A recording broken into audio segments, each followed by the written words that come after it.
Get out and never come back. The words echoed through our once peaceful suburban home, my father's voice thundering with a rage I'd never heard before. I stood frozen in our living room, still clutching my acceptance letter to MIT's computer science program. My mother sat on the couch, her face buried in her hands, while my older brother Marcus leaned against the doorframe with a smug smile. This was the moment my family chose status over love, tradition over dreams. "Dad, please," I pleaded, my voice barely a whisper.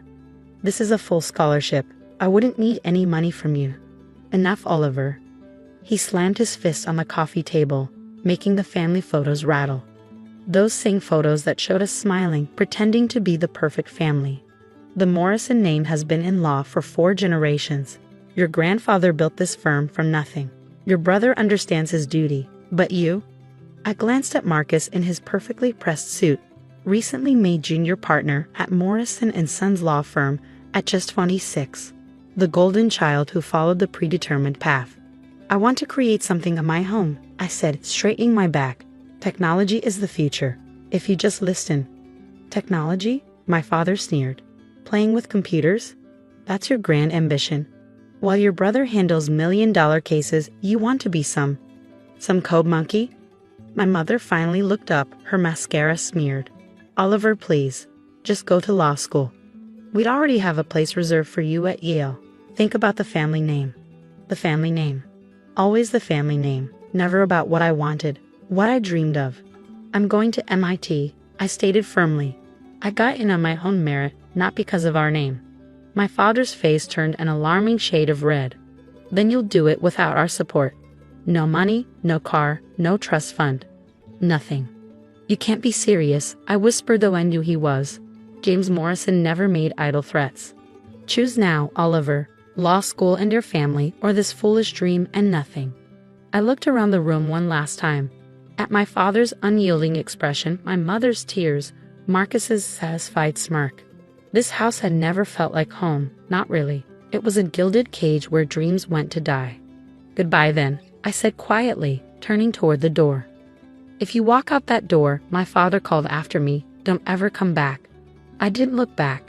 That night, I sat in my best friend Tom's garage, everything I owned stuffed into 2 duffel bags. Tom's parents had always been kind to me, and they didn't hesitate to offer their spare room when I called. "You can stay as long as you need," Tom said, handing me a cold soda. "But what's the plan?" I pulled out my laptop, the one I bought with money from my summer coding jobs. "Remember that app we've been working on? The one for small business inventory management?" Tom nodded. We'd spent countless nights coding it, improving it, dreaming about what it could become. "Well, I think it's time we finished it. Make it real." Tom's eyes lit up. "You serious? But we need money for servers, marketing." I opened my savings account on my phone. $12,347. Every dollar I'd earned and saved over the past 2 years, hidden from my parents. "It's not much," I admitted, "but it's a start." The next few months were a blur of coding, cheap ramen noodles, and endless cups of coffee. I took classes during the day, worked on our app at night, and picked up freelance coding jobs whenever I could. Tom's parents let me stay in their garage, which we converted into a makeshift office. Our app, which we named Stockwise, launched with little fanfare. But slowly, through word of mouth and some clever social media marketing, small businesses started signing up. 1 user became 10, 10 became 100. By the end of my freshman year, we had enough paying customers to rent a small office space. Tom dropped out to work on Stockwise full-time while I continued my studies, barely sleeping but driven by a vision only I could see. Then came the turning point. A major retail chain discovered our app and wanted to implement it across their stores. The meeting was set for a Wednesday afternoon, and I sat across from their executives in my only suit, bought secondhand for $50.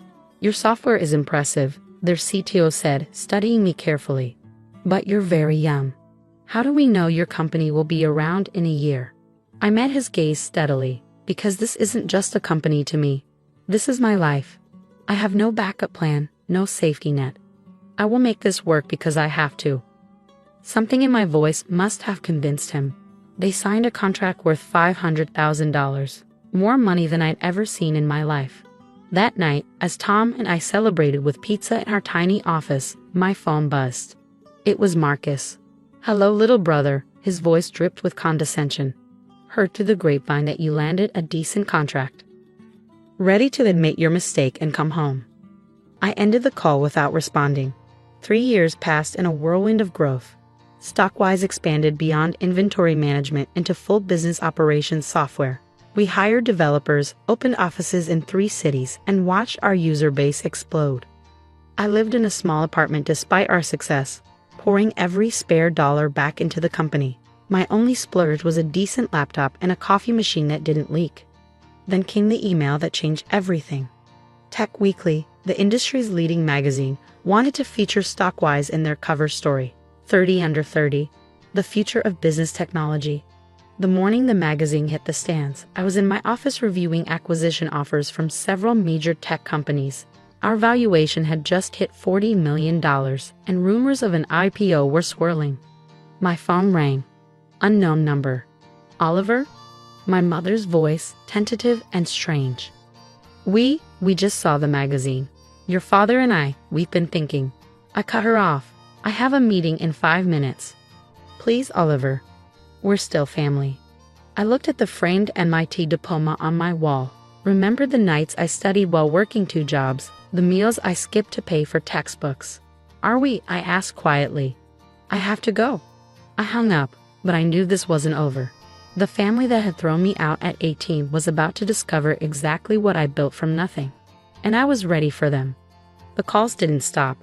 After the Tech Weekly article, my phone buzzed constantly with messages from relatives I hadn't heard from in years. Second cousins who suddenly remembered my existence, aunts who've ignored me at family gatherings, even my mother's bridge club friends reached out to reconnect. I ignored them all. But Marcus was more persistent. He showed up at my office one morning, striding past my assistant like he owned the place. 7 years hadn't changed him much. Same expensive suit, same arrogant smile. "Little brother," he announced, dropping into the chair across from my desk. "We need to talk." I continued typing on my laptop, not bothering to look up. "How did you get past security?" "I'm a Morrison. Doors open for us," he chuckled, then frowned when I didn't respond. "Come on, Oliver. This grudge has gone on long enough. Mom cries about you every holiday." Finally, I met his gaze. "Funny, I don't remember her crying when I was sleeping in a garage." "That was different. You were being stubborn." He leaned forward, lowering his voice. "But look at you now. 40 million, Oliver. That's impressive. Dad's even talking about adding your name back to the Christmas card list." How generous of him. Marcus sighed, his facade of friendliness cracking slightly. "Here's the thing. The firm is expanding into tech law. Your company, your connections, they could be valuable. We're having a family dinner on Sunday. Come home. Let's put this unfortunate business behind us." I closed my laptop slowly. Unfortunate business? Is that what you call throwing your 18-year-old brother out with nothing? Don't be dramatic. You chose to leave. No, Marcus.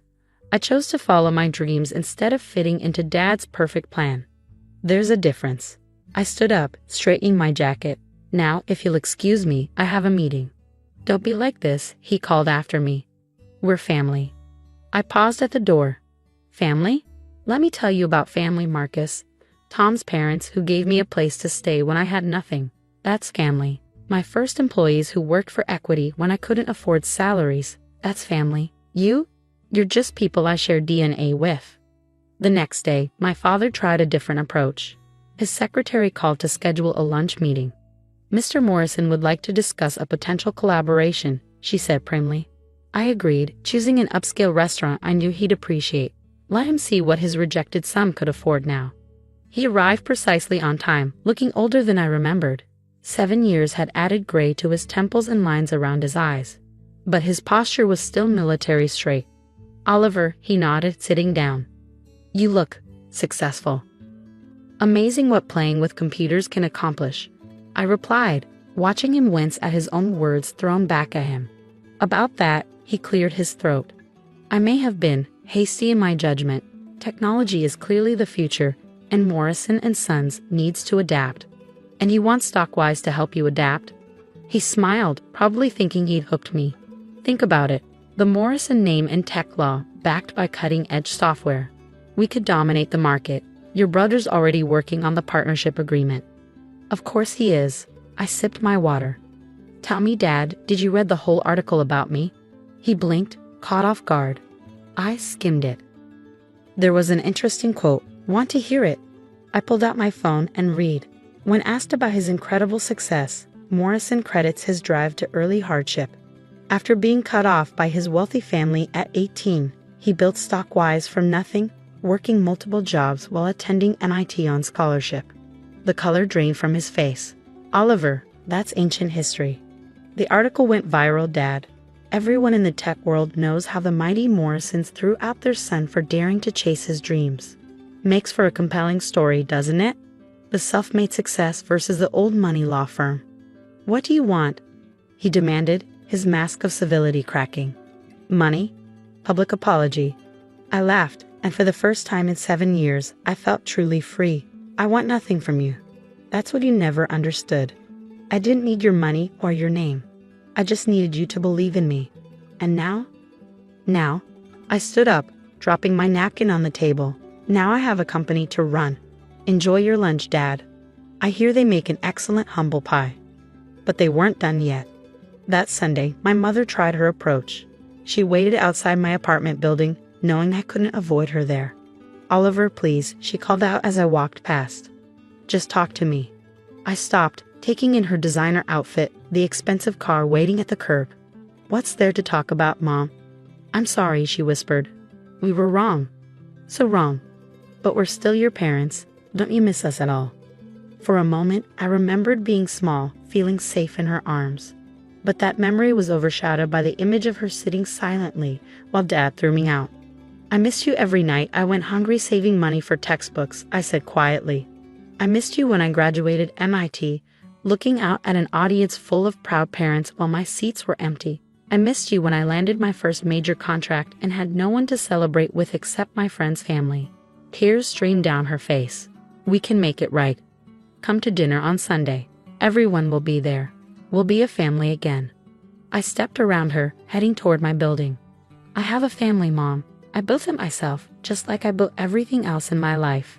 People who believe in me, support me, celebrate my successes without trying to take credit for them. Oliver, please. Goodbye, Mom. Tell Dad his tech law division will have to succeed without Stockwise. And tell Marcus, I smiled slightly. Tell him doors don't always open just because your name is Morrison. That night, I sat in my office, looking out over the city lights. Tom came in, carrying 2 beers. Rough week, he asked, handing me one. My family suddenly remembered I exist, I said, taking a long drink. Now that I'm worth something. Tom nodded thoughtfully. You know, my parents still ask about you. Dad's making his famous barbecue this weekend.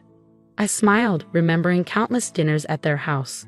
The way they'd celebrated every small victory with me, treated my dreams as valuable instead of foolish. Tell them I'll be there, I said. That's what real family does, right? Shows up when it matters.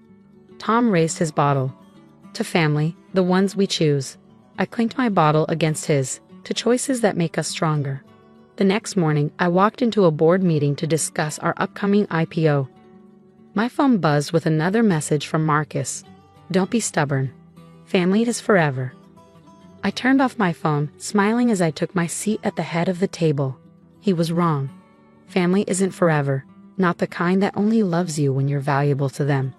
Real family, the kind you build yourself, loves you even when you're sleeping in their garage, dreaming impossible dreams. And I had built something better than the Morrison name. I had built my own legacy.